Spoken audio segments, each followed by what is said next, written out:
राष्ट्रपति रामनाथ कोविंद का कार्यकाल 24 जुलाई 2022 को समाप्त हो रहा है।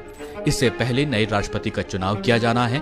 भारत के निर्वाचन आयोग ने 18 जुलाई 2022 को मतदान का ऐलान किया है, जिसके बाद 21 जुलाई 2022 को भारत के अगले राष्ट्रपति के नाम का ऐलान होना है। इस वीडियो में समझते हैं कि भारत में राष्ट्रपति का चुनाव कैसे होता है। राष्ट्रपति के चुनाव का तरीका इंडियन कॉन्स्टिट्यूशन के आर्टिकल 55 में मेंशन किया गया है। राष्ट्रपति देश और सरकार दोनों का प्रमुख होता है और देश का प्रथम नागरिक भी होता है।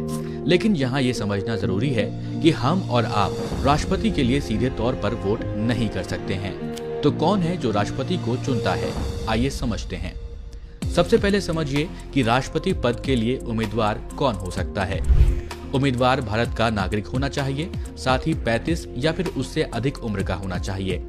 और लोकसभा की एक एमपी बनने के लिए जो एलिजिबिलिटी रिक्वायरमेंट होती है, वही राष्ट्रपति पद के उम्मीदवार की भी एलिजिबिलिटी रिक्वायरमेंट होती है। इसके साथ ही राष्ट्रपति पद के उम्मीदवार के लिए कम से कम 50 इलेक्टर्स ने एक व्यक्ति का नाम प्रस्तावित किया हो, साथ ही 50 अन्य इलेक्टर्स ने इसका समर्थन किया हो, तभी वो राष्ट्रपति पद के लिए चुनाव लड़ सकता है। इसको आसान भाषा में समझें तो एक राष्ट्रपति पद के उम्मीदवार को 50 प्रपोजर्स और 50 सेकेंडर्स की जरूरत होती है।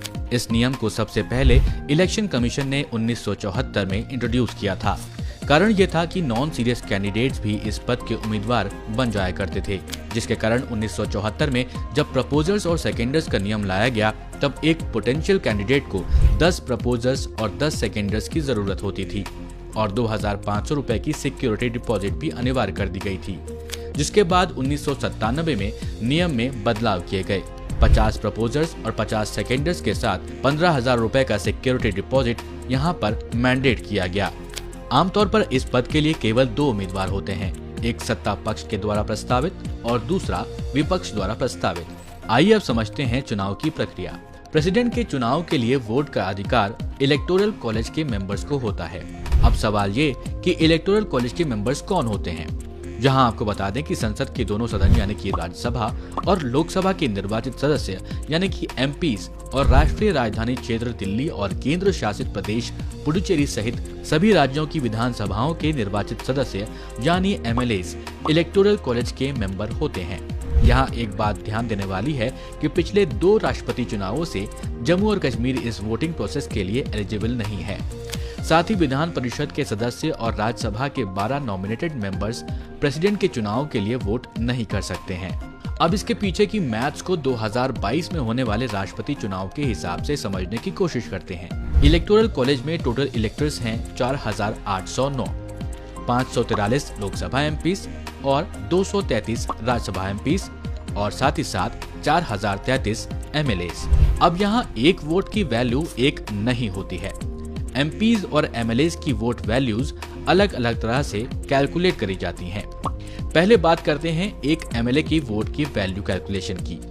1971 की जनगणना के अनुसार राज्य की जनसंख्या को राज्य के टोटल नंबर ऑफ एमएलए से डिवाइड करते हैं, फिर जो वैल्यू आती है उसे 1000 से फिर से डिवाइड किया जाता है। इस तरह से एक एमएलए की वोट की वैल्यू निकाली जाती है।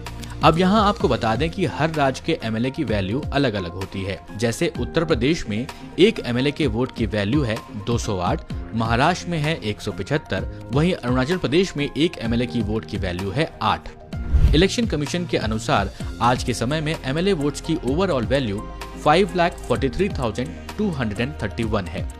अब बात करते हैं एक एमपी यानी मेंबर ऑफ पार्लियामेंट की वोट वैल्यू कैसे निकालते हैं। एक एमपी के वोट वैल्यू को निकालने के लिए एमएलएज के टोटल वैल्यू वोट्स को total number of elected MP से डिवाइड किया जाता है। जो वैल्यू आती है वो एक एमपी की वोट वैल्यू होती है। जैसे कि आप एग्जाम्पल में देख सकते हैं, यहाँ पर 5,43,231 जो कि total value of votes of MLAs है, उसको डिवाइड किया गया है टोटल नंबर ऑफ एमपीज यानी 776 से। लोकसभा के और राज्यसभा के मेंबर्स को ऐड करके ये वैल्यू आई है जो कि है 776। अगर आप total value of votes of MLAs को डिवाइड करेंगे नंबर ऑफ इलेक्टेड एमपीज से तो ये होगी 700।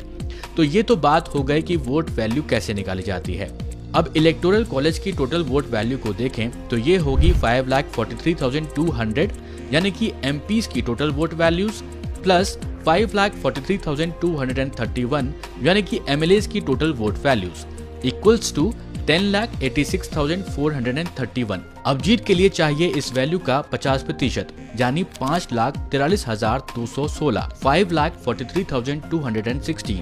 हमारे देश भारत के अगले राष्ट्रपति 25 जुलाई को शपथ लेंगे। सुप्रीम कोर्ट के चीफ जस्टिस इस पद के लिए शपथ दिलाते हैं। इस वीडियो को लाइक करें, शेयर करें और कमेंट करके हमें अपना फीडबैक